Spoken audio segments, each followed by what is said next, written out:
Video ক্লিপে কথাটি শুনেছিলাম। কথাটি কার তা জানি না, কিন্তু ভালো লেগেছে। তিনি বলেছেন,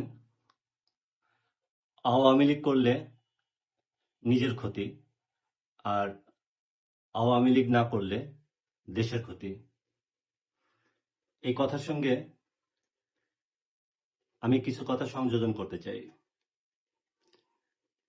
হয়তো বোধ করি শুধু এই কথাটি আওয়ামী লীগের জন্যই প্রযোজ্য নয়।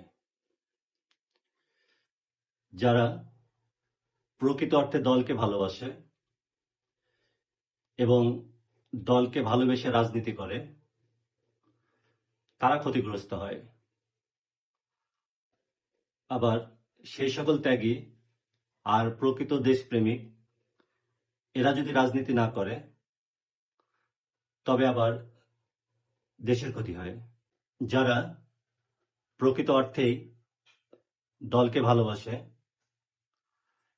এবং দলকে ভালোবেসে রাজনীতি করে, মূলত তাদেরই ক্ষতি হয়, তারা ক্ষতিগ্রস্ত হয়। কিন্তু সেই সকল দলপ্রেমিক ত্যাগীরা যদি আবার রাজনীতি না করে, তাহলে দেশেরও ক্ষতি হয়। এছাড়া ধান্দাবাজ, চাটুকার অথবা যারা নিজের স্বার্থে দলকে ব্যবহার করে, এরা কোনো না কোনোভাবে দলের থেকে উপকৃত হয় এবং তাদের অর্থনৈতিক অবস্থাটা ক্রমান্বয়ে বৃদ্ধি পেতে থাকে।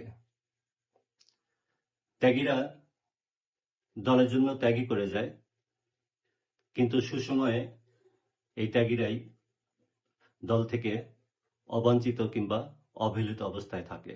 অবশ্য নেতাকর্মীদের মধ্যে এমনও উদাহরণ আছে যারা নিজেদের সততা ও যোগ্যতার দ্বারা অর্থ সম্পদ বাড়িয়েছে।